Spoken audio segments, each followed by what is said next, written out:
Iluminare do aluno e professor Guilherme, EDD, EKK, ET e X no Gênesis original. Eu vou colocar uma aula do Guilherme que nem ele imaginava, que ele mandou para mim e não falou nada. Mas eu sou assim, com os dons que Deus me deu, eu junto a minha inspiração com a inspiração dos outros e sempre fiz isso. Então vamos ver? Vê. Olá, professor Akio. Olá a todos da Filosofia X. Aqui é Guilherme da Escola de Jesus em Londrina. Eu venho trazer um vídeo sobre uma visão que eu espero que contribua para o entendimento da Filosofia X. O título seria O X, a noiva vaticinada em Gênesis 1, capítulo 1, versículo 1. Então aqui eu trouxe um trecho que é em hebraico. E na verdade aqui eu estou pegando o gancho e reverberando sobre a pastoral de sexta-feira do professor, que é sobre a noiva de Cristo, e seguindo essa linha de raciocínio e filosofando em cima disso, e também sobre o vídeo 7 vezes 1, que é Jesus vaticinado desde o Gênesis, desde a primeira palavra, desde o Bereshit. Então vamos lá. Aqui eu trouxe esse trecho, que é o Gênesis capítulo 1, versículo 1. E aqui na imagem a gente tem, na primeira linha aqui de cima, a gente tem propriamente dito em hebraico. Na segunda linha é transliterado de cada letra de hebraico para a letra do alfabeto latino. E embaixo as palavras para o português. Então a gente vai olhar aqui e vai ver que está na ordem errada, mas é porque em hebraico se lê da direita para a esquerda. Então vamos lá. Bereshit, aqui em cima está Bereshit, é no princípio. Aí Bará, criou. Elohim, Deus. Aí vem Et Hashamai, que é aqui Aleph Tav, Hashamai, os céus. Veet, que seria o E, a terra, Haaretz. Então, Bereshit, Bara Elohim, Et Hashamai, Veet Haaretz. No princípio criou Deus, os céus e a terra. Aqui nós vamos pegar o Aleph Tav, que é o E e o T.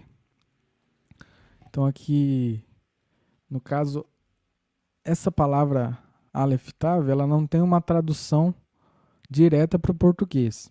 A gente coloca aqui como os céus, foi colocado dessa forma, por inferência, mas na verdade ela não tem uma tradução direta. Esse trecho aqui eu tirei do site Hebraico Pro, e você tem lá a Bíblia transliterada, é gratuitamente, fica fácil de entrar lá. Então, quando cada palavra a gente pode clicar em cima e aí a gente tem essa explicação lá, que ela não é traduzida diretamente para o português. Ou seja, aqui já começa que é uma incógnita, é um X. Segunda coisa é que Et está logo após Elohim.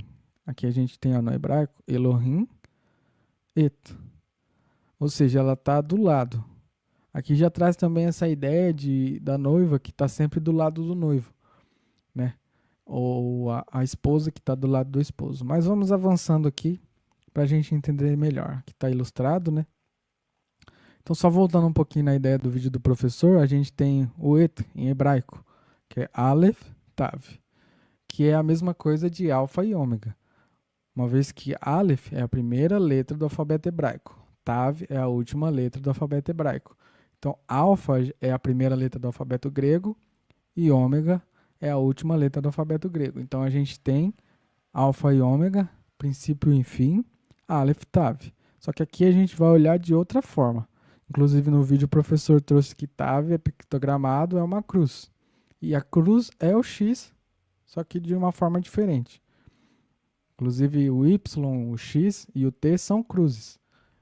Então, mas vamos seguindo aqui no nosso raciocínio. Então, cada letra dessa palavra, que é Aleph e Tav, se você for olhar no alfabeto antigo, nos alfabetos antigos, hoje o hebraico ele é o hebraico moderno. Então, vamos olhar nos alfabetos antigos aqui. Então, por exemplo, aqui eu trouxe essa tabelinha, que ela é da Wikipédia. Você colocar lá alfabeto hebraico, ela já traz essa comparação aqui. A tabela é maior, daí eu cortei só para trazer a ilustração aqui. Então aqui, ó, a primeira letra, o Aleph. Hoje, no hebraico moderno, ela tem esse desenho. Só que em aramaico, por exemplo, ela seria um X. Tav, hoje ela tem esse desenho. Mas no fenício, por exemplo, ela seria um X. Então é que a gente tem dois X aqui, né? Trazendo essa ideia. E mesmo hoje é possível a gente enxergar o X no Aleph, por exemplo. Porque tem essa ideia de uma linha cruzando outra linha.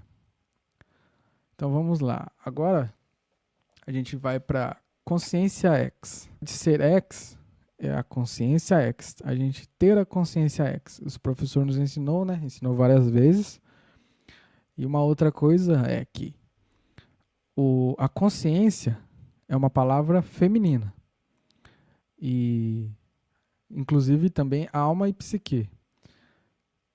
E a nossa consciência, ela é uma cabala. Ela pode ser representada por uma cabala. A cabala, ela é um padrão que Deus usou, o Criador usou para criar as coisas. Então, a cabala, ela é um padrão. O professor trouxe no vídeo as 7 cabalas, tem todos os exemplos e descrições disso. Então, a consciência é uma cabala. E aí, trazendo um outro símbolo, que seria o Ankh. O professor até trouxe em Mossad, alguns dias atrás, o Ankh, que tem a ver com a âncora. Mas hoje a gente vai estar olhando para ele de uma forma um pouquinho diferente. Então vamos lá. O Ankh, ele também é a cabala. Aqui eu ilustro isso. Você tem aqui o desenho do Ankh e você tem a cabala, tirando aquelas linhas tradicionais que a gente tem normalmente. Se você ligar dessa forma aqui, você tem o Ankh. Você ligar elas aqui em cima, você tem o círculo e a cruz embaixo. Inclusive, às vezes é chamado de a cruz de Ankh. Então, aqui no meio, no caso, seria a Sefirot Da'at. Aqui são, cada bolinha é uma Sefirot. E a Da'at é oculta, né? Então, por isso fica esse formato, esse desenho, que é o Ankh. Agora, mudando um pouquinho de perspectiva, o Ankh é um símbolo egípcio. E a gente tem, dentro da simbologia egípcia, a gente tem o olho de Horus. Ele é a representação para a glândula pínea. Então lá, quando em anatomia eles cortam o cérebro no meio e olha de frente, você vai ver o olho de Horus, com a glândula pínea no meio, a pupila. E Ankh é a mesma coisa. Tem esse mesmo sentido de estar no cérebro. E aqui eu vou ilustrar isso. Aqui você tem o Ankh, o símbolo, o cérebro. E aqui você tem o círculo de Willis. O que seria esse círculo de Willis? São as artérias que irrigam o cérebro. Então aqui, ó, ele é bem pequenininho representado, que é praticamente o mesmo desenho de Ankh. Na verdade, é o mesmo desenho de Ankh. Então, Ankh, assim como a cabala, simboliza também a consciência. E aqui, olhando de uma outra forma, de uma outra ilustração, o Ankh no meio do cérebro. Agora vamos voltar para a questão do feminino, que é o nosso foco aqui. Então, lembrando que a consciência ela é uma palavra feminina, ela é representada, esse lado feminino, que é uma cabala, que é o Ankh, vamos dar uma olhada no que também é o Ankh. É o símbolo do feminino. Aqui olhando o Ankh e olhando o símbolo do feminino. O que tem a ver tudo isso que eu estou falando com Aleph e Tav? Tem a ver que para o sexo feminino acontecer num bebê, lá você tem que ter o cromossomo X do pai e o cromossomo X da mãe. Ou seja, são 2X.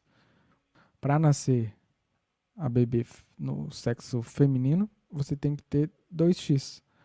Juntar o cromossomo X do pai e da mãe. Então, avançando mais um pouco nessa ideia do X, a gente tem que X, da filosofia X, o professor já ensinou, é o X do inglês. Em inglês, quando você lê, você vê o X, a pronúncia é X, só que é um X só. Então, para a gente ter esse sexo feminino, a gente precisa de 2x. Então, a gente precisa de 2x. Então, aqui nós, com nossas consciências, cabalas, anks, femininas, x, x, só manifestaremos o Aleph e Tav, o Et, o XX de Gênesis, que é a noiva de Cristo, quando nos unimos com outra consciência X. Então, quando eu, que estou no caminho de ser um X, que estou buscando a sabedoria, então eu sou um X, um X, eu preciso me juntar com outra consciência X para a gente formar X, X. Só que aí é só uma parte do DNA. Para ter o corpo, a noiva propriamente dita, a Errad, a gente vai de X, X em X, X. X, X mais X, X e vai somando. Até a gente ter o corpo, a noiva de Cristo, a Errad. Só que o mais importante disso aqui, que para eu ser o primeiro X, o X, o primeiro X que vai juntar com outro X, que vai juntar com mais X, se eu não entender que precisa da Errad, então, na verdade, nem o primeiro X eu sou. Nem o primeiro X eu formo. Nem o primeiro cromossomo do XX eu formo. Então, eu preciso entender isso primeiro. E aí a gente vai avançando e se juntando com mais consciência X. Então, voltando lá no começo, então a gente poderia ler isso aqui dessa forma. Bereshit bara Elohim ex hashamai ve'et haaret. Que é o ex, a noiva, vaticinada em Gênesis, capítulo 1, versículo 1. Agradeço pela atenção e até a próxima. Muito bem, muito bem. Que o Guilherme seja, né, um bom professor aí, que muitos outros professores, a gente tem tantos na qualidade do Guilherme, semelhantes. O Guilherme é recém, está chegando, está produzindo, e que aqueles que já produziram e um dia saíram, sabe Deus por quê, vençam o seu ego e retornem, porque eu sempre dei espaço para todos, e a vontade é que 72 tipos de pessoas ensinem tudo isso que eu ensino. Agora, não parou não, tá? Que vai ferver agora. Revelare.